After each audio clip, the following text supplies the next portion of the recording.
Vamos lá, meus irmãos, começando nossa nona aula de missões 1 e 2. Já oramos, como é costume. Mais uma vez, graça e paz. Amém. Boa noite. Amém. Graças a Deus a todos. Boa noite. Graças e paz a todos. Paz a todos. Lembrando que as nossas aulas são gravadas para a gente poder utilizar depois esse material, ruminando neles, e também, quem sabe, utilizar futuramente como material de EAD, para aqueles que realmente quiserem fazer o curso em EAD. Ou se não, quem sabe, abençoando outras vidas com esses temas tão relevantes. Tá bom? Meus irmãos, vamos lá. Hoje é a nossa nona aula, quinta é a 10ª aula e depois darei a prova para vocês. Encerramos esse bimestre, encerramos o ano letivo e vamos retomar o ano letivo na primeira terça-feira de fevereiro, sempre. Primeira terça-feira de fevereiro, sempre inicia o nosso ano letivo. E também na primeira terça de agosto ou na última semana de julho. Aí a gente vê conforme for o calendário. Mas na primeira terça-feira de fevereiro é a aula inaugural, a abertura do nosso ano letivo, tá bom, meus irmãos? Então vamos lá, meus irmãos. Hoje a gente vai estar falando um pouco mais sobre vários outros temas que eu separei para vocês. Eu separei aqui algumas pautas, né? Eu quero gastar um minuto lendo o texto bíblico e falando sobre a questão de um tipo de obreiro que Deus usa na igreja, Deus usa no evangelismo e principalmente em missões. Depois estarei falando sobre missão integral na igreja, missão na igreja local. Depois quero estar falando um pouco também hoje sobre capelania, que também é uma forma de evangelismo e missões muito importante. E, por último, eu quero pincelar um pouco hoje, nesse material, que é missões, história de missões, desde o século, e desafios do século XXI. E também já começar a pincelar sobre nesse material da nossa irmã Ruth. Missões até os confins da terra, tá bom? Mas hoje a pauta vai ser essa, vai ser bem enxuta. Em resumo, a gente vai estar trabalhando um pouco mais sobre querigma, que seria essa palavra? É proclamação, e a importância de proclamarmos. E agora, para a gente iniciar, eu quero ler um texto bíblico. Texto bíblico de Filipenses 2, 19 ao 22. Filipenses 2, do 19 ao 22.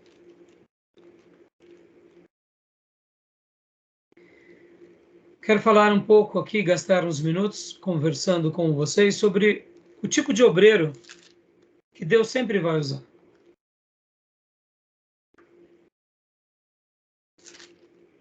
Nosso seminário, enquanto eu fazia, um professor muito querido, em toda reunião, ele sempre fazia questão de fazer citações de Timóteo para nós. E existem certos professores e certos grupos que acabam citando tanto um texto bíblico para nós, que aquilo vira praticamente um jargão da matéria, do tema que a gente aprende, que a gente estuda, né? E eu lembro que o nosso professor Luiz Henrique, ele costumava citar: procura apresentar-te a Deus aprovado, como obreiro, que não tem do que se vergonhar e que maneja bem a palavra da verdade. Procura apresentar-se a Deus aprovado. Esse texto de Paulo a Timóteo. Mas eu queria agora trazer uma característica dessa aprovação para vocês, que está aqui em Filipenses 2, que é também Paulo, mais uma vez, falando de Timóteo. E aí eu quero refletir com vocês sobre esse texto.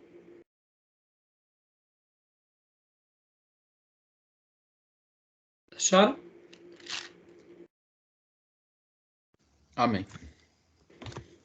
Pode ler para nós, pastor, por gentileza? Qual que é o versículo mesmo, pastor? 2? Filipenses 2, 19 ao 22. Espero no Senhor Jesus... Perdão.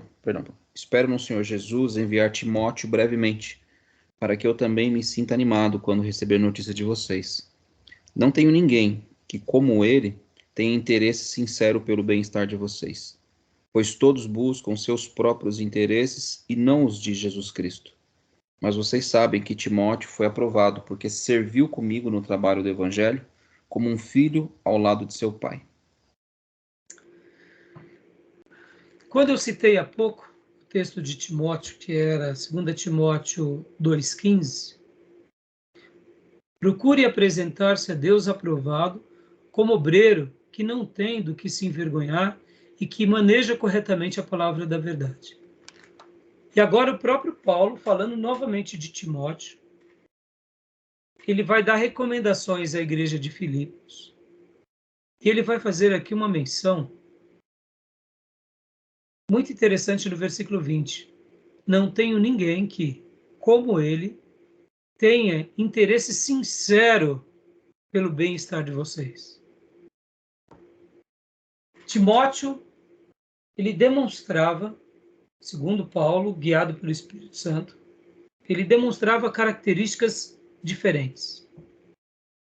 Ele demonstrava que a maneira em que ele trabalhava não era igual à das outras pessoas e até mesmo dos outros irmãos. Ele demonstrava ter uma preocupação legítima pelo outro, sincero, sem cera. Essa palavra é muito interessante, que ela entre os gregos havia os teatros, e quando eles queriam fazer interpretações, por exemplo, em que eles estavam felizes, eles colocavam uma máscara de cera sorrindo, triste, uma máscara de cera triste, e aí iam. E essa é uma das maneiras de interpretarmos essa palavra. Assim como também, antigamente, muitos comerciantes pegavam um vaso quando ele estava rachado, e vocês sabem que hoje não tanto, porque os nossos vasos são mais para enfeites, mas antigamente se colocavam coisas, líquidos, grãos. Então, quando um vaso estava rachado, ele tinha perdido o valor. Então, muitos comerciantes veacos, eles pegavam a cera e colocavam cera e pintavam em cima. Então, a cera dava aquela maquiada no vaso quebrado. Então, uma pessoa, quando ela ia comprar um vaso, ela tentava jogar numa certa região, olhando por dentro do vaso, e ali, quando ele via, de repente, um pedaço assim um pouco mais translúcido, era um vaso que tinha sido quebrado e que tinha agora cera. E então, o comprador dizia, não, isso daqui é gato por lebre. Então, sincero, tem essas construções também e essas leituras. Timóteo, ele não tinha cera, ele era legítimo. E ele era legítimo não como discursor da verdade, mas pelo interesse dos outros. E agora o 21, pois todos buscam seus próprios interesses, e não os de Jesus Cristo. Percebam que aqui Paulo está falando um segredo de um obreiro, de um evangelista, de um missionário, de um pastor, que sempre vai ser aprovado. Qual é o segredo? É aquele que faz a obra de Deus sem os seus próprios interesses. Irmãos, guardem isso. Muita gente dentro da igreja, em nome do evangelho, em nome do reino, faz as coisas para o seu próprio interesse. É legítimo para a vida fazer coisas para o seu próprio interesse, mas para o reino de Deus não é legítimo. Para a política é legítimo, para o trabalho é legítimo, para os negócios são legítimos, para cuidar da família é legítimo, para cuidar tudo dessa vida é legítimo, exceto para o reino de Deus. Porque os nossos interesses não são os nossos, são os de Cristo, são os do corpo. E um obreiro que faz uma obra para os seus próprios interesses, ele não está fazendo para Deus e nem para o reino, está fazendo para ele. E quem faz para si, mais cedo ou mais tarde, vai naufragar, porque não é uma pessoa aprovada. Porque os valores do reino de Deus são diferentes dos valores da sociedade. Não tem nada a ver os valores de Deus com os valores do mundo, com os valores da política, com os valores da projeção profissional, da projeção financeira. Isso tudo é legítimo para a vida. Você fazer as coisas buscando seu interesse. Mas quando se trata do reino de Deus, nós saímos de cena, nossos gostos saem de cena, e o que entra em cena é o que Deus está falando aqui, usando Paulo para Timóteo. Pois todos buscam seus próprios interesses, e não os de Jesus Cristo. Timóteo buscava os interesses de Jesus Cristo.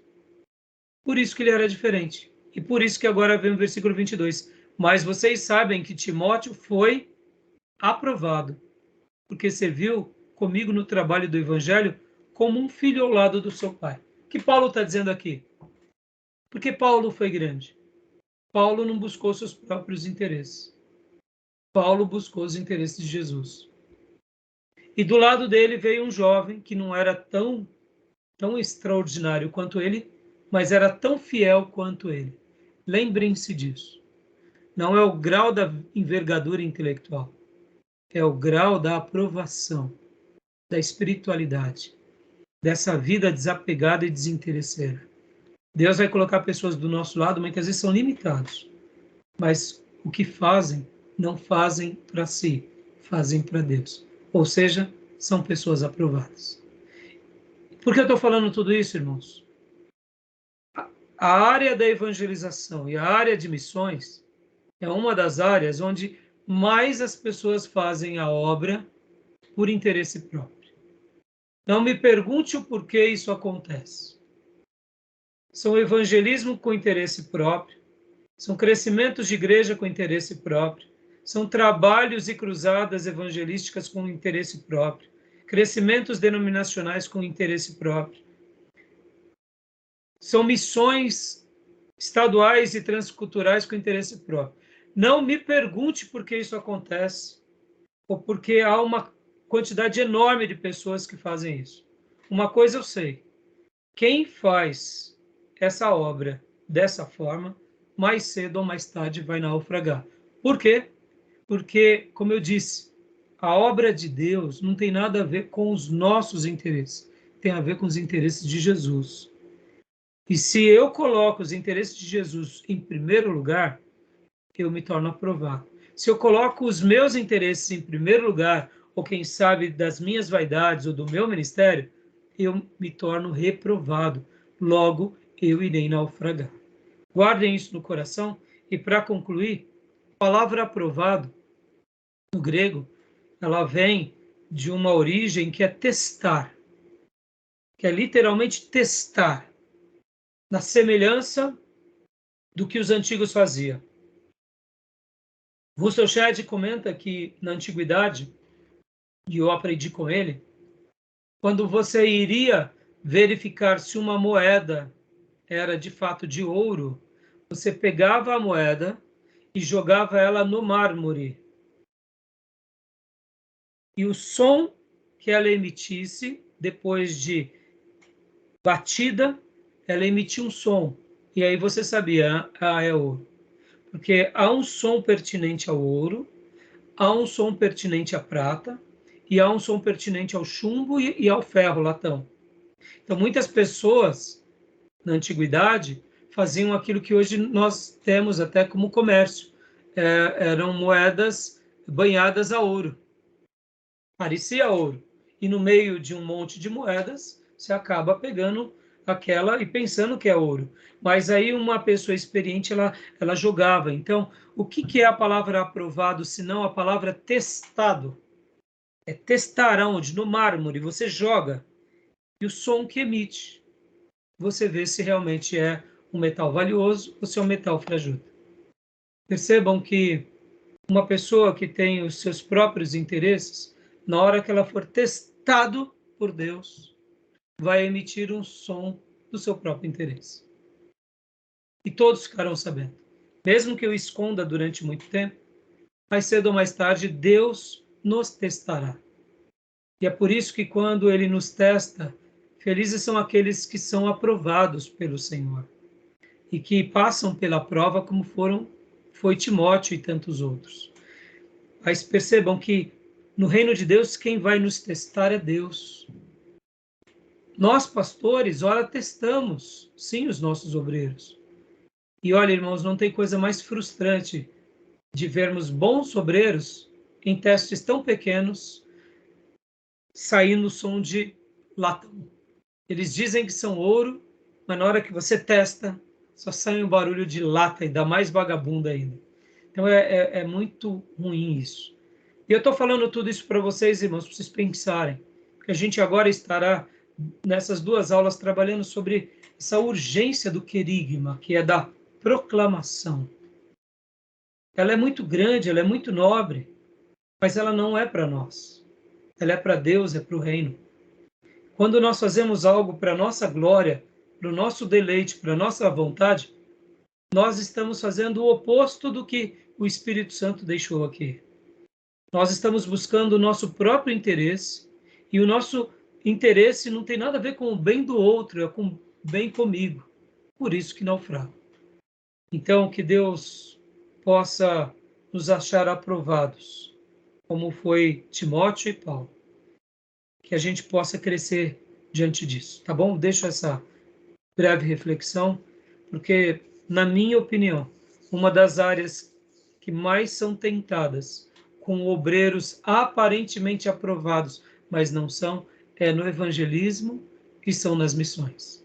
E aqui nos ministérios de ponta, como pastorado, pregação, louvor. Então, não deveria ser assim, deveria ser o oposto. Tá bom, meus irmãos? Fica essa breve reflexão para vocês. Tá bom? Querem fazer algum comentário?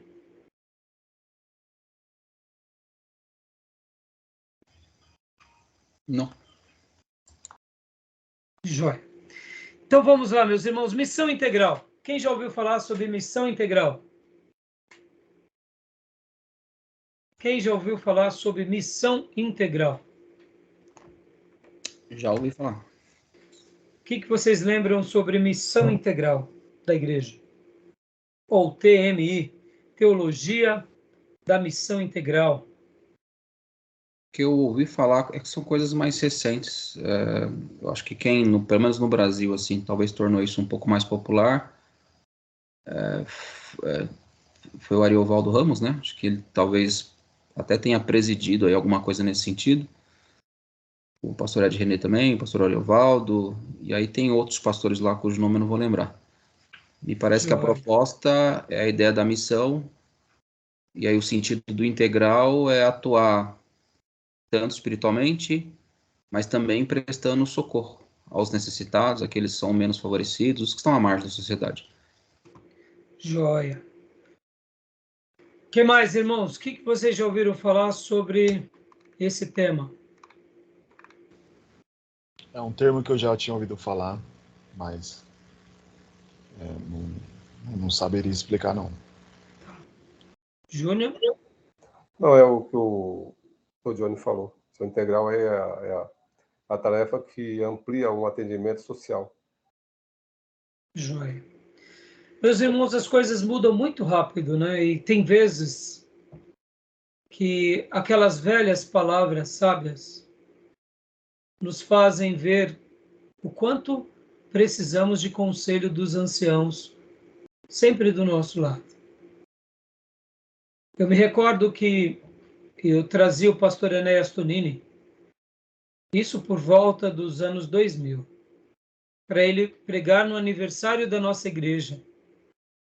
Eu não me recordo se era uma sexta-feira, eu não me recordo, mas era um dia de semana. Eu acho que naqueles dias nós fizemos o aniversário, sexta, sábado e domingo. Então eu trouxe ele na sexta-feira, para ele fazer a abertura. E ali eu conversava com o pastor Enéas Tonini, nós tínhamos acabado de ter um congresso em Serra Negra, eu acho que 98, 99, e ali nós tínhamos recebido como orador o Ricardo Gondim e o Ed Renekiewicz. E eu conversava com o pastor Ernesto Nini, que eu acompanhava muito esses pastores, e aí ele disse assim, olha, Raimundo, o Gondim, ele gosta muito da esquerda, né? Naqueles dias, irmão, isso no ano 2000. É mesmo, pastor? Ele falou, a família dele, o pai dele, a história dele é de esquerda. Então, bom a gente tomar um cuidado. Naqueles dias, o pastor Enéas devia estar por volta de uns 88 anos, 85 anos. Ele morreu com 101. Então, olha só que interessante, irmãos. Quando ele falou isso, naqueles dias, a gente não via essa polarização tão grande. Tanto é que mesmo depois que o Lula entrou, se tornou presidente, depois a Dilma e tal, nesses dias houve uma disseminação maior no meio do povo de Deus sobre a missão integral da igreja, ou a teologia da missão integral. Qual é a tese da missão integral? A tese é o evangelho todo para o homem todo, para todos os homens.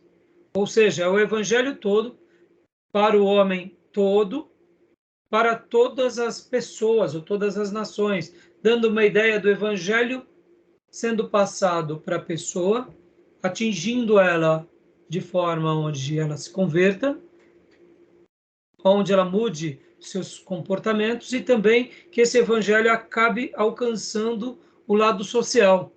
Como proposta é muito bonita. E só para vocês terem uma ideia, no ano de 2007 eu fiz uma pós-graduação de teologia urbana. Foi quando eu validei o meu diploma de bacharel e logo na sequência fazíamos ali uma pós também de teologia urbana. E eu tive aulas com Ariovaldo Ramos. Foi muito bom, por sinal. As aulas foram boas, as aulas foram bem colocadas.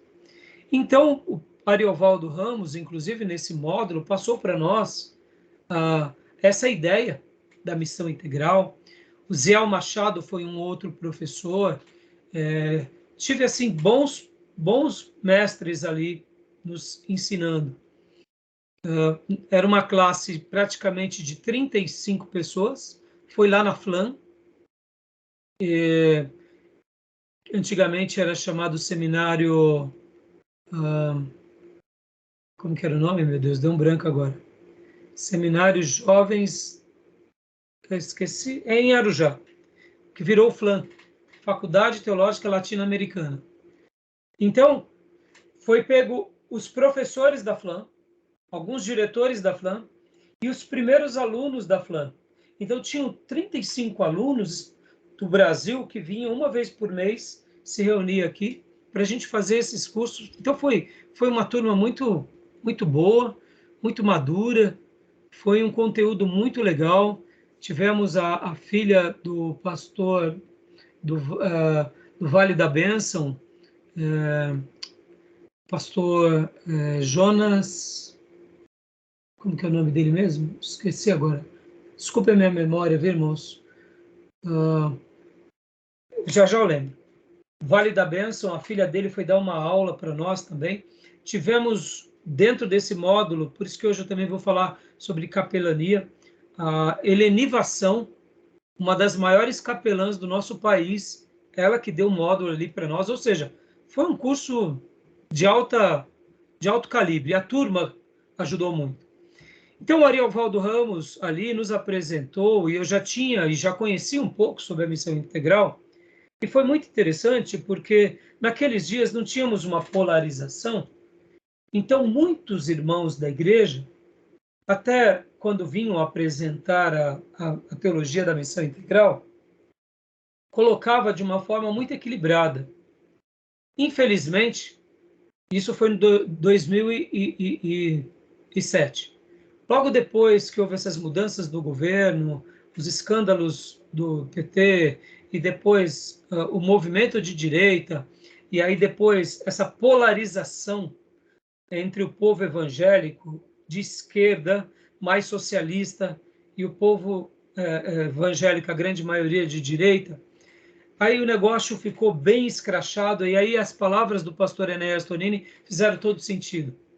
Porque, irmãos, parece bobeira, mas esse assunto, ele ganhou muita frente em muitas igrejas, porque a proposta dele, em tese, era boa.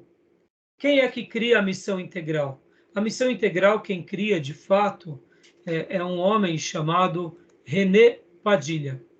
René Padilha, ele é um equatoriano, ele é um teólogo equatoriano, que ele vai se especializando nessa área e ele vai criando frente no meio evangélico sobre o evangelho com ação social.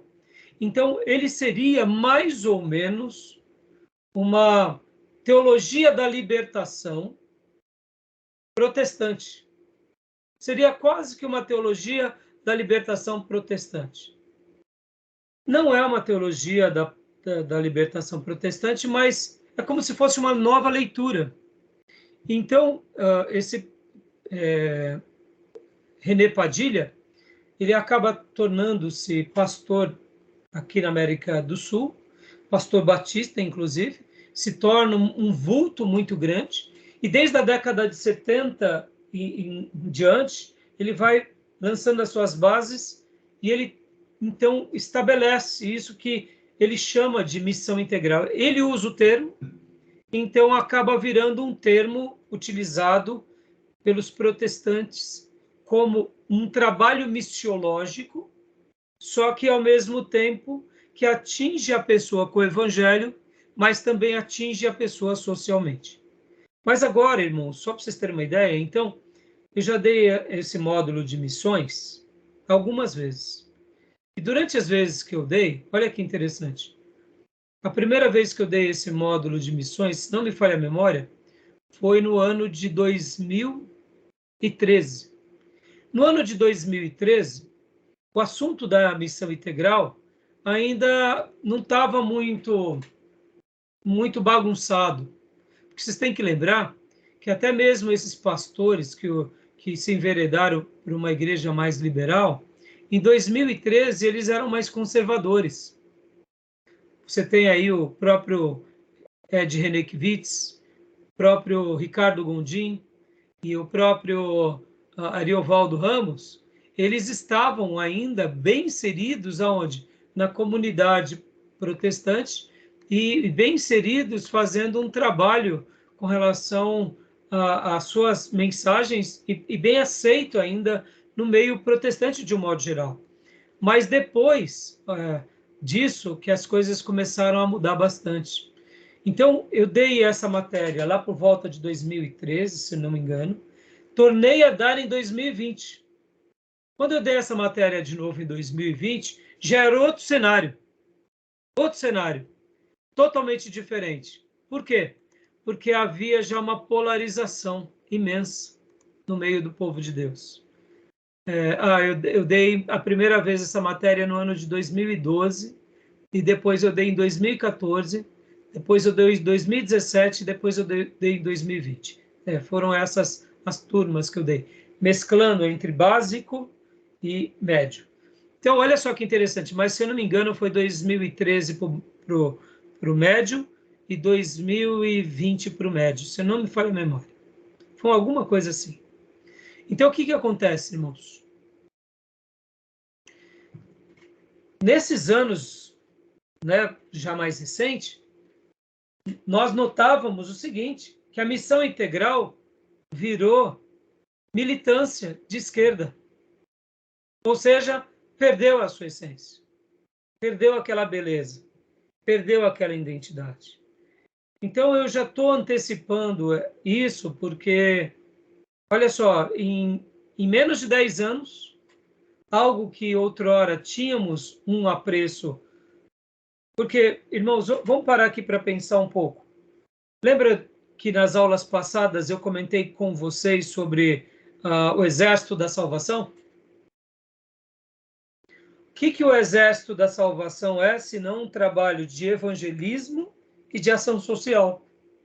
Não é isso? Então, poderíamos dizer que o Exército da Salvação faz missão integral. Concordam? Será só o Exército da Salvação que faz isso? Não. Muitos outros irmãos fazem algo assim, só que não tiveram tanta expressão nacional ou mundial. A missão integral, ela recebeu uma conotação especial, porque na América do Sul ela teve uma aceitação muito grande, então ela acaba, vamos dizer assim, sendo muito conhecida, muito defendida e muito apreciada mesmo. Porque você concorda, irmãos? Não é fácil fazer uma obra de missões. Muitas vezes nós vamos chegar num outro país para a gente realizar uma obra de missões. Aquela região é muito precária. Como que a gente vai falar do amor de Deus sem levar ali o mínimo possível para aquelas pessoas? Então, é uma estratégia. Só que, com esse viés e com essa militância esquerdista, acaba virando um evangelho mais baseado em obras. Podem ver que quem gosta da missão integral, ou quem gosta de fazer um trabalho social mais baseado nas obras, ele acaba sendo um defensor desses militantes que gostam mais do comunismo, e sem que, me permitam aqui a minha crítica, tá, irmãos? A gente infelizmente vê isso. Dá para ver que o pessoal que milita na esquerda, eles são muito radicais no sentido de eles não consideram, por exemplo, eu mandei hoje para vocês um vídeo, não foi? Vocês chegaram a ver o vídeo? Sim. Vocês notam que quando eles vão falar de uma tradição, eles falam de uma tradição denotando um desapreço, que é uma tradição ultrapassada, antiquada, que não faz nada. Há uma crítica exagerada. Percebe que o pessoal hoje está bem polarizado. Por isso que eu disse, há 10 anos atrás não estava assim, porque estava todo mundo junto. Por isso... Desroturo de reacionários. Sim. Né? E você vê como que eles defendem, né, Júnior e irmãos? É como se eles fossem só os certos da história e o resto tudo errado. Sim. Então fica uma coisa muito desagradável, porque aí a gente vai para a troca de farpas. Por isso que o pessoal mais comunista, mais ideológico gosta. O pessoal de direita também extrema gosta disso. Eu também acho, irmãos, irmãos, nós somos cristãos. Nós temos que levantar a bandeira de Cristo sobre tudo. A gente tem que ter nossos vieses, a gente tem que ser muito equilibrado. Até nisso eu aprendi com o pastor Enéas. O pastor Enéas sempre foi equilibrado, irmãos. Sempre foi equilibrado. Como eu disse para vocês, ele me disse essa palavra do pai do Ricardo Gondim ali por volta do ano 2000. Isso tem 23 anos, 24 anos atrás. Ele falava, cuidado com o pessoal de esquerda, Raimundo. Ele só falava isso. Por quê? Porque ele passou pela ditadura, ele sabia o que era isso. Ele sabia o que era o movimento de direita e esquerda, mesmo vivendo uma aparente paz. Sabe, muitas vezes o mundo está numa aparente paz, mas as pessoas, elas ainda continuam nos seus postulados e elas só estão esperando um motivo para se tornar reacionárias, né? Para se tornar defensoras. Então, hoje, quando a gente vai falar de missão integral, eu gostaria de falar um pouco com vocês e, ao mesmo tempo, dizer, conheçam, estudem e tomem muito cuidado. Porque, senão, quando vocês forem ver, sem que vocês percebam, vocês já estão militando numa causa política acima da causa do Evangelho. E estão fazendo obra social achando que isso leva para o céu. E não é essa a premissa. A premissa é a salvação e a proclamação do Evangelho, e por essa razão fazemos obras. E aqui eu não preciso defender pentecostais históricos. Nós somos um povo de 500 anos de história, de muitos acertos e alguns erros, como qualquer um. Então, nós, protestantes, de uma forma geral, e principalmente aqui os nossos irmãos históricos, e aqui a gente pode já colocar até mesmo a Igreja Pentecostal Brasileira como histórica, porque ela tem mais de 100 anos, já fez história. Então, eles tiveram muitos acertos e tiveram erros. Então, a gente não pode achar que, porque eles não fazem como esse grupo, vamos supor que fôssemos da missão integral. Então, quem não é dos nossos é contra nós. Tolice isso é uma tolice. Então, eu tinha, no passado, gastado um tempão trabalhando sobre esse tema, mas, em virtude dessas mudanças, eu vou passar para vocês depois vários vídeos para que vocês assistam, para que vocês aprimorem esse assunto, para que vocês, quando forem fazer evangelismo ou missão estadual, ou mesmo transcultural, ou mesmo mundial, vocês têm um certo cuidado com essas linhas, tanto missão integral, como teologia da libertação, como qualquer um que tem um viés mais ideológico acima do evangelho. Tá bom? Tudo bem? Tranquilo, meus irmãos? E eu tinha separado aqui um texto para a gente ler agora, e na minha apostila que eu passei para vocês, eu tenho alguns artigos, inclusive esses artigos vocês podem estar vendo e lendo depois para vocês se aprimorarem mais, tá bom? Eu vou então compartilhar agora com vocês aqui a minha apostila. Mas deu para entender o que é a missão integral? Sim. A síntese dele, a frase deles é: o evangelho todo para o homem todo. Já ouvi isso aí, esse slogan aí, era muito... E é bonito. bonito. É bonito, mas quando ele tem um viés ideológico, ele perde a beleza. A ideologia política, né, de esquerda que é colocada, né? É. A semelhança que você falou da teologia da libertação, Leonardo Boff. Exatamente. Que é a operária da Igreja Católica, tem uma ala lá, etc. Então ele Exatamente. é um socialismo puro, né? Socialismo puro misturado ao cristianismo. E é uma pena, irmãos, porque mesmo que a gente veja, e aqui, ó, irmãos, eu digo isso com muito pesar, tá? Eu acompanhava muito o Ariovaldo Ramos, acompanhava muito o Ed René e o Ricardo Gondim. Quando houve a mudança na chave do Ed René e do Gondim? Quando eles foram fazer o mestrado na Faculdade Metodista. Eu lembro disso porque eu me recordo desses momentos, porque eu como... quando eu gosto de alguém, irmãos, eu caminho junto. Então, eu ouvi o Ed René Kivitz e o Gondim toda semana. Eu acompanhava eles, por causa que eu dava um jeito de pegar os materiais, eu sabia o que eles estavam pregando nas igrejas deles. Quando eu não ia para os congressos, eu pegava o material deles. Eu tenho uma coleção aqui dessa cruzada, desse trabalho, que foi lá em Serra Negra, se eu não me engano, em 98.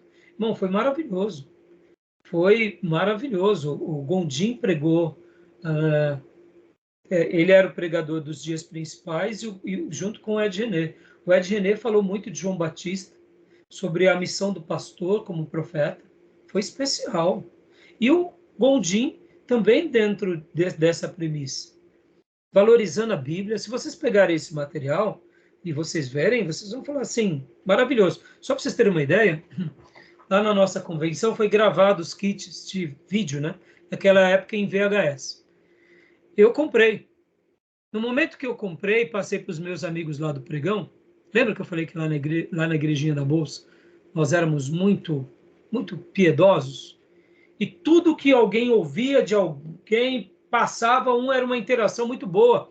E eu falei, pessoal, vocês nem imaginam para onde eu vou. Para onde? Eu vou ouvir o Ed René e o Ricardo Gondim. Eu não acredito, pastor. Aí fui para o congresso, voltei, trouxe o material e passei para os irmãos. Na hora que eu passei para os irmãos, eu lembro que nós arrematamos todas as fitas restantes lá da convenção. Os irmãos do pregão levaram para os seus pastores, para as suas igrejas.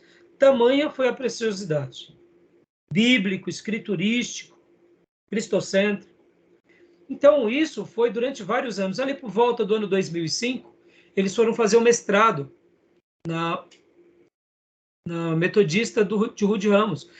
Eu digo que eu sei disso porque, nesse período do mestrado, uma ovelha de um pastor amigo meu estava fazendo mestrado junto com eles, que é a professora Luana Golim. E a professora Luana Golim, ela inclusive veio nas nossas aulas inaugurais. No nosso canal tem palestras dela. Ela já convidei ela e o marido dela para fazer aberturas de anos teológicos. E ela continua dando aula lá no Metodista Livre. E o que acontece? Nesse período, tanto o Ricardo Gondim quanto o Ed René começaram a se enveredar mais para aquilo que a gente chama de teísmo aberto. E ali eles começaram a mudar. Primeiro o Gondim, depois o Ed René. E ali eu já comecei a ver uma mudança. Naqueles períodos, o Ariovaldo Ramos ainda não tinha mudado tanto. Logo depois, o Ariovaldo também começou a ir por esses caminhos. Vocês sabem que o Ariovaldo ele é teólogo e ele é filósofo. Mas, infelizmente, na questão política, o Ariovaldo Ramos ele sempre foi um militante muito grande do PT. E, em virtude disso, acabaram fazendo toda essa defesa ideológica. E aí, irmãos, olha, eu acho que eu lamento, porque os nossos irmãos, se eles tivessem noção do quanto eles perderam com isso, mas eles estão satisfeitos com isso, né? Então, a gente só lamenta. Mas a gente, como teologia, como pensadores, a gente não pode deixar de estudar um assunto, conhecer o assunto. Por quê?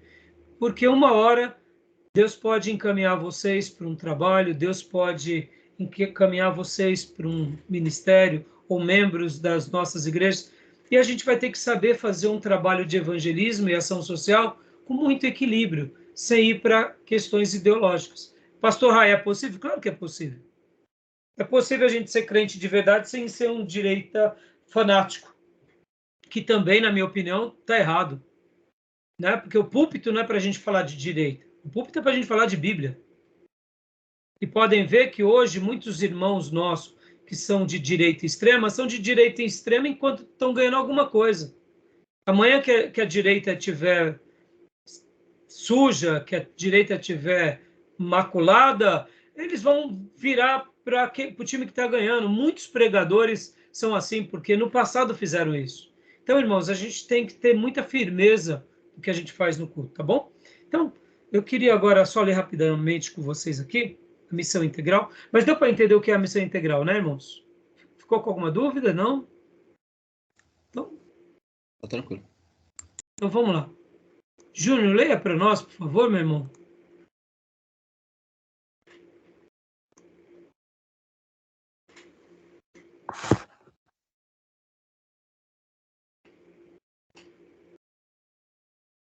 Pode ler, meu irmãozão? Ah, tá com o microfone bloqueado, Júnior.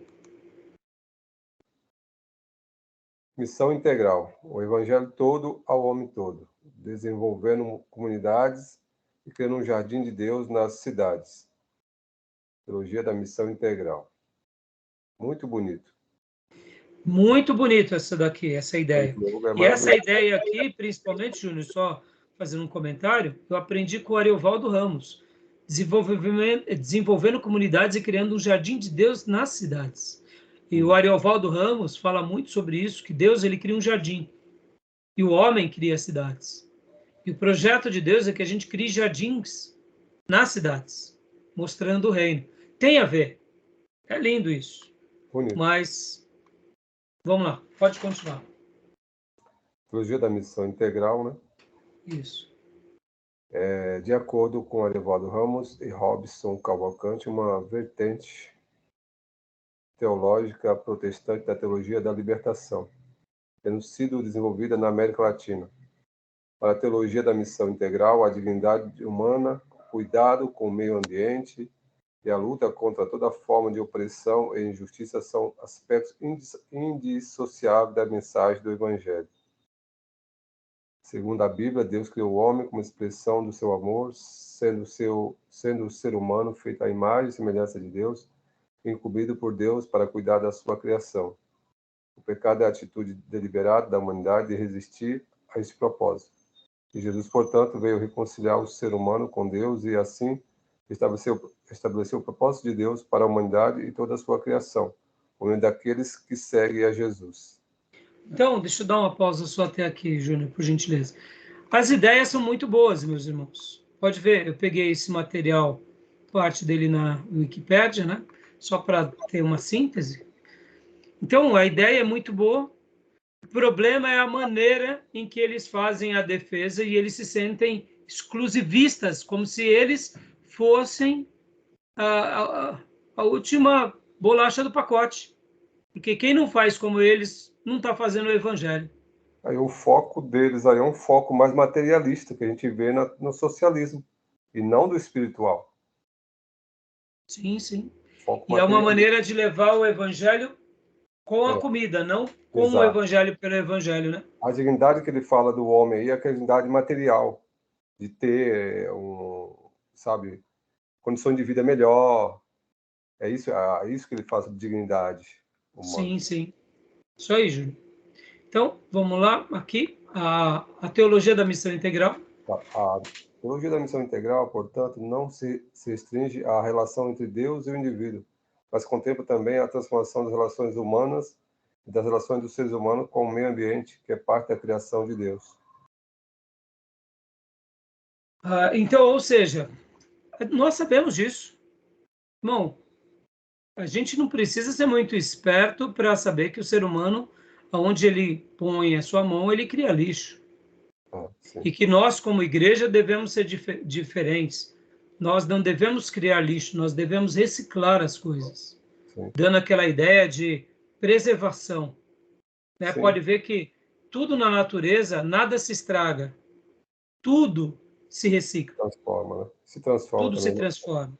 Né? A ideia também de que, por exemplo, o cristão que tem consciência, ele sabe muito bem, não precisa ensinar para a gente que essa ideia do progresso, ele tem que andar junto, conciliar com a preservação do meio ambiente.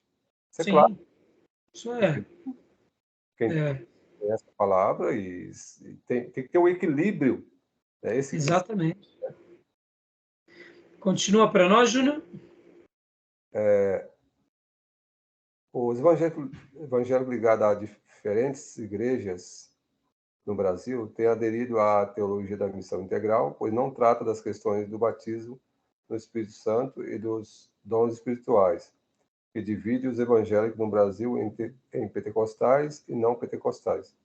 Todavia, a teologia da missão integral contrapõe-se à teologia dos missionários protestantes, anglo-saxões do século XIX, na América Latina, que se alicerça na salvação do indivíduo e a teologia da prosperidade, que enfatiza a fidelidade a Deus como forma do indivíduo obter benefício de Deus, como enriquecimento ou a cura de enfermidades em retribuição. Você vê, olha só que interessante. Porque durante algumas décadas ela, de fato, acha morada, né, nas mais variadas denominações? Por causa disso. Porque como ela não trata de assuntos polêmicos, que dividem, logo todos acabam tendo ali bons olhos para ela. Por outro lado, olha só, se contrapõe porque os protestantes anglo-saxões do século XIX pregam, olha só que interessante, né? O que são essas pregações, senão os grandes evangelistas que evangelizaram o nosso país? Sim. Ou seja, como a visão deles também acaba sendo até mesmo de uma postura de ingratidão com a sua história. A teologia da prosperidade, a gente sabe o quanto eles são danosos a uma igreja, a uma pessoa. Mas os protestantes anglo-saxões, eles vieram pregar a salvação porque essa é o grande querigma. Essa é a central do evangelho. É o tema central. E aí, agora eu digo, eles vieram, pregaram e fizeram também. Quantas foram as escolas, quantas foram as igrejas que foram levantadas com recursos de missionários ou de irmãos dos países que enviaram? Claro. Quantos foram as famílias ajudadas por esses... Ou seja, houve, de fato, um trabalho social. Claro. Negar isso é dizer o seguinte, que eles não fizeram nada a não ser pregar. Vocês veem como a maneira deles sempre é tendenciosa, né? Aqui uma outra coisa interessante, irmãos, essa questão, né, do Noção lixo, também. né, de criar, né, essa questão da transformação. A gente sabe que tudo isso é muito importante. A gente sabe que não precisamos ser muito reflexivo sobre esse assunto. Hoje, as empresas que querem despontar como empresas protagonistas, elas sabem que tem que cuidar do planeta. Olha o que a Braskem está passando agora. Sim. A maior petroquímica do Brasil. É uma empresa, irmãos, eu estou acompanhando essa empresa tem pelo menos um ano e pouco. É uma empresa admirável. Mas onde está o calcanhar de Aquiles dela? O calcanhar de Aquiles dela foi o quê? A politicagem, o conchavo, a maneira em que eles recebiam o alvará para explorar de forma predatória. Por quê? Porque, ao mesmo tempo, parte desse dinheiro deduzimos que ia para as campanhas dos estados, do município. Ou seja, hoje essa empresa, irmãos, dependendo do efeito do que vai acontecer lá em Maceió, olha, ela pode, de fato, quem sabe, até entrar numa situação talvez irreversível. Porque o problema que está ali estabelecido, num primeiro momento, parece ter um certo controle. Mas não dá para saber o tamanho do que pode acontecer com Maceió por causa da extração do salgema. Né? Depois, se vocês quiserem saber mais sobre alguma coisa, pesquisem lá. Vocês vão ver como que eles faziam as extrações do salgema. E só para vocês terem uma ideia, né? A ideia, quando a gente pensa, né, que é extração mineral, nós pensamos que são túneis sendo cavados e ali eles vão lá com os caminhões ou com as esteiras e coletam.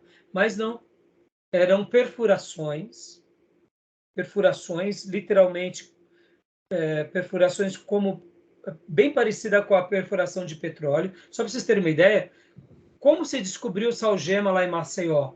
Porque a Petrobras, há muitos anos atrás, na década de 70, 60, fazendo as perfurações, descobriu que ali era um depósito de salgema. A própria natureza criou aquele reservatório, segundo os geólogos, por causa de uma questão do mundo, do clima e dos mares. Ali era tudo uma região de mares, então o mar foi como se tivesse retrocedido, e ali embaixo da terra, 1 quilômetro abaixo do solo de Maceió, tem ali uma camada gigante desse sal. E como que eles extraem? Eles fazem uma perfuração, jogam água, quando essa água mistura com sal, porque literalmente é um sal mesmo, ela dissolve e aí por outra tubulação eles puxam aquele sal. Ou seja, criam um grande bolsão lá de baixo.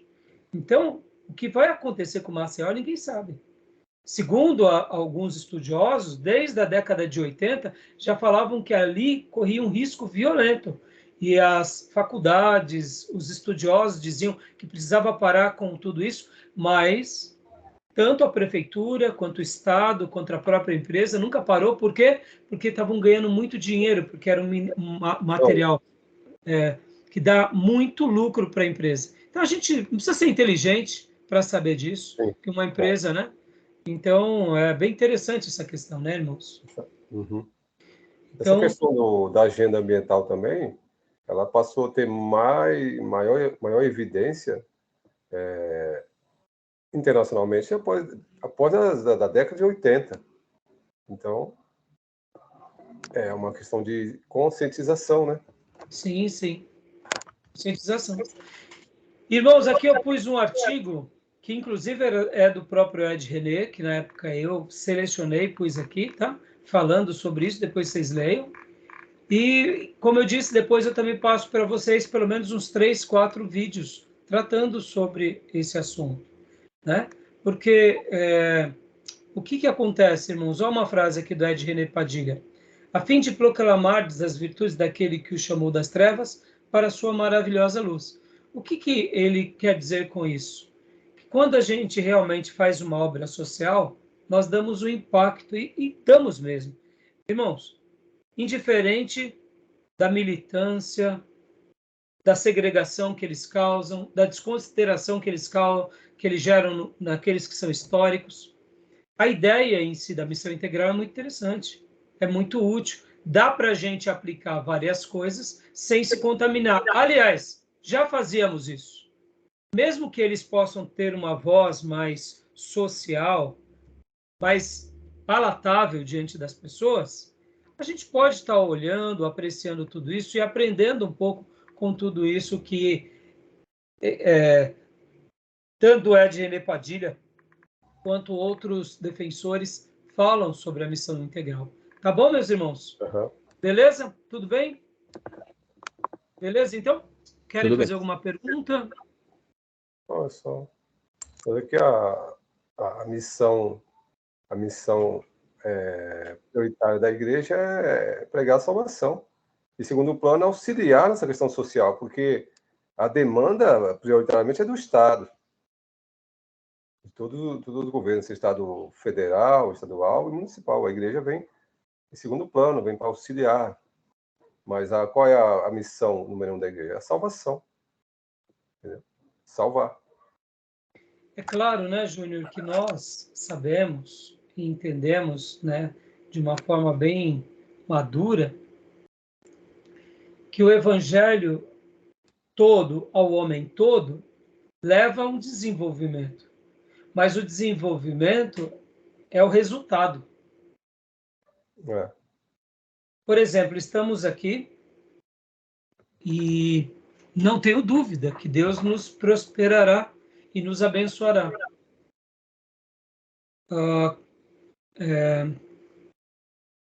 Como que é o nome mesmo? Tem Karl Marx e tem Max Weber, grande sociólogo.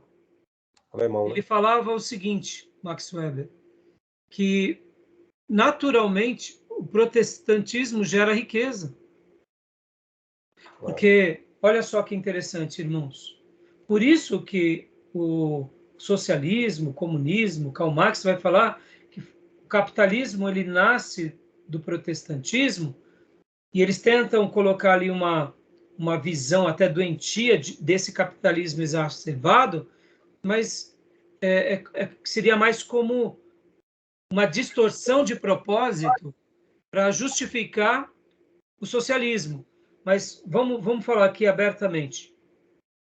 O que acontecia antes da Reforma Protestante? Tínhamos o rei, tínhamos a religião com o Papa, e eles dominavam sobre todos. Então, uma pessoa que nascia numa família de ferreiro, os seus filhos seriam o quê? Ferreiro. Pastor de ovelhas, os seus filhos seriam o quê? Pastor. Iam ter algumas exceções? Iam. Quando? Numa guerra em que algum pastor, algum ferreiro se destacava ali como soldado e ali ele passava para ser parte do exército. Mas era uma exceção. Artesão, né? Um artesão, um construtor. Com a reforma protestante, houve acesso ao conhecimento, houve essa libertação intelectual. Então, diante dessa premissa, você estava liberto de tudo, inclusive desse legado, dessa tradição que te escravizava. O filho do ferreiro, ele iria ser ferreiro se ele quisesse. Mas se ele tivesse aptidões intelectuais, ele iria ser um professor universitário.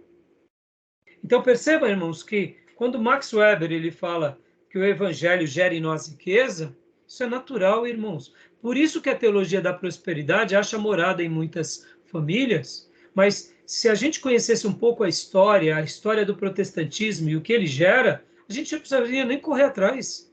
Porque uma família que se converte, essa família, a sua próxima geração ou a segunda seguinte, com certeza será rico. Porque esse pai que se converte que é um operário, o filho dele já não vai ser mais um operário, o filho dele vai ser um universitário. E as outras gerações serão todos universitários e empresários. Logo, criou riqueza na família. Criou independência. Sim. É dada oportunidade, de acordo com a aptidão da pessoa. Então, percebam que a premissa do Evangelho é sempre a proclamação, é a libertação. E o resultado direto e imediato é a prosperidade, que vai acontecer quando? Em algum momento. Exatamente. Então, a teologia da missão integral, ela deve ser vista com equilíbrio por aqueles que estão confortáveis nos seus guetos, mesmo das igrejas históricas, e que se esquecem do próximo, que abandonam o próximo. Só para a gente encerrar aqui esse ponto e a gente ir para um outro ponto e a gente dar como conclusão aqui da nossa matéria de missão integral. Olha só, irmãos. Por que o Rio de Janeiro se tornou um lugar de facção criminosa, um dos primeiros no nosso país? Por quê? Porque os barões do passado que moravam no Rio, quando eles viram que eles poderiam continuar enriquecendo e deixando os pobres às margens e nos morros, eles ficaram muito confortáveis. E assim essa é a história do nosso país, aonde aqueles donos de terras, de gados, fazendas, eles não queriam nem saber para o próximo, nem para o negro, nem para o menos favorecido, e eles estavam achando o quê? Que a gente vai continuar dominando porque somos a elite. E o Rio de Janeiro foi o quê? Foi um dos nossos maiores exemplos do que é o abandono social do nosso próprio povo. Porque a miséria alheia, mais cedo ou mais tarde, se não for na nossa geração, vai ser nas próximas, vai respingar em nós. Então, aonde a missão integral, a teologia da libertação, ela é algo interessante para a gente passar para a igreja. Irmãos, a gente precisa fazer obras sociais. A gente precisa olhar para a favela como um problema nosso. A gente precisa olhar para as facções criminosas como um problema nosso. A gente precisa olhar para as penitenciárias, os pontos de droga, como um problema nosso. Por quê, irmãos? Porque muitas vezes a gente está enriquecendo, prosperando as nossas gerações, e a gente está olhando para o pobre, para o drogado, para a prostituta, para o favelado, para aquele que mora num córrego, e a gente não está ligando para eles. E quando liga para eles é com interesse próprio, para se candidatar, para vereança, para sair nas redes sociais da igreja. Ou seja, irmãos, não é isso que Deus espera de nós. Então, é importante a gente estar lembrando que essa questão do órfão e da viúva não é algo de esquerda, não é algo de agenda de militantes, socialistas, de radicais. A viúva e o órfão e o imigrante é algo que está lá no Velho Testamento. É objeto do amor, né? Exatamente, é o objeto do amor. Não é da política. É o objeto do amor. Não é da ideologia, não é como fala aí, da integral, da ideologia, da construção da teologia, missão integral, o que é muito lindo e bonito, o slogan. Isso é, desde Cristo, uma missão da igreja. Se leva o evangelho, a pessoa liberta, uma libertação espiritual, que a igreja leva também essa libertação espiritual, a ajuda social e a questão da educação. Sim. Educação, porque sem educação, eu vi um YouTube num bairro de Nova York sobre os judeus que domina lá. Ele falou: o que é a prosperidade judeu? Não é tanto o judeu é rico. O judeu prospera, o conceito de prosperidade dele é avançar. Mas o que é esse avanço? Fidelidade a Deus. Ele fala assim: poxa, eu estou vivo, eu tenho um chinelo, outrora eu não tinha nada, eu escapei do holocausto. Estou vivo, então eu avancei. Então essa questão de a fidelidade, a prosperidade deles é o avançar em fidelidade com Deus. Eu vi esse conceito, um judeu falando. Sim. E, Júnior, como você falou, e muito bem colocado, é o objeto do amor. Então, a gente tem que lembrar que quando a gente pensa, estuda um pouco sobre isso, porque, irmãos, olha só que interessante. Como eu disse, em 10 anos eles mudaram tanto. Eles saíram de 10, 15 anos de um grupo que tinha coesão com o povo evangélico. Hoje hoje está dividido até o povo evangélico com essa questão, essa pauta ideológica. Então, olha só que interessante. Vamos esquecer tudo isso. Mas é importante a gente ver essa situação, porque, irmãos, sejamos honestos. O pobre, o favelado, o drogado, o traficante, a prostituta e principalmente o morador de rua e a criança de rua, eles são o quê? São pessoas invisíveis. Sim. Inclusive para nossas igrejas. Isso é um pecado e a gente não pode esquecer. A gente tem que ter olhos para eles. Foi feito, certa ocasião, um aluno de uma universidade, ele fazia psicologia, e ele fez um trabalho dentro da faculdade, e isso até criou uma certa popularização sobre pessoas invisíveis. Ele era um aluno de curso de psicologia integral, e durante um mês ele ficou fora da faculdade, vestindo roupas maltrapilhas e dormindo ali com os mendigos. Os próprios amigos dele da faculdade não viram que ele era um dos indigentes. Olha que interessante. Depois que ele apresenta o seu trabalho, ele chamou isso de pessoas invisíveis. Ou seja, parece que não, irmãos, mas esse é um pecado que a gente acarreta. As pessoas que elas são hoje drogadas, da Cracolândia, ou que elas estão à margem da sua sociedade, a nossa sociedade e a igreja as criminalizam a um ponto que elas se tornam pessoas invisíveis. Nós passamos por ela como se elas não fossem pessoas. Sim, elas são ignoradas. Né? São ignoradas. Isso é um pecado nosso. Então, o assunto de estudarmos sobre missão integral, indiferente da pauta deles, ou teologia da libertação, é uma maneira também para que a gente tome alguns tapas de luva de pelica para acordar um pouco, para lembrar disso que eu acabo de dizer sobre a pauta do Velho Testamento. Porque o que era o Velho Testamento, senão socorrer também o órfão e a viúva? O que Deus estava ensinando para eles? Para que eles fossem solidários com os que sofriam. Porque um povo que é solidário com os que sofrem, Deus abençoa. Quanto mais a gente é solidário com quem sofre, Deus promete bênção sobre nós. E aí, irmãos, aqui fica a conclusão. Na história da igreja de 2000 anos, a gente vai ver movimentos maravilhosos. John Wesley, por exemplo, criando sindicatos, defendendo as pessoas, criando dentro das igrejas escolas. Escola bíblica nasce como um instrumento de educação mesmo, porque as crianças que ficavam lá nas mineradoras não tinham educação, os pais eram muitas vezes, trabalhavam demais para sobreviver. John Wesley abria as igrejas para dar aula de português, no caso de inglês, matemática, ciência. Então a escola bíblica nasce no contexto social. Os sindicatos na Europa nascem como um trabalho social, ou seja, na história do cristianismo, o povo de Deus fez muita coisa. Diferente dessa discussão polarizada, desses que vão se enveredando para caminhos que eles querem, vamos fazer o nosso papel, porque a gente não pode esquecer do órfão e da viúva, como disse Tiago. Essa é a verdadeira religião, tá bom? Outra coisa também é que... E do imigrante, né? Do forasteiro, daquele que precisa de amparo. Diga. Mas tem outra coisa também que as igrejas estão fazendo, só que na verdade ela não está dando visibilidade. O que a mão direita faz, a esquerda não precisa saber. Eu sei que tem muitas igrejas que eu conheço, igreja batista, presbiteriana, que faz um trabalho. Se a gente for analisar, por exemplo, vamos dar um exemplo que não é nem igreja, que tem recurso, né? O Neymar, ele tem ele tem lá um local que atende 2.000 crianças. Sim.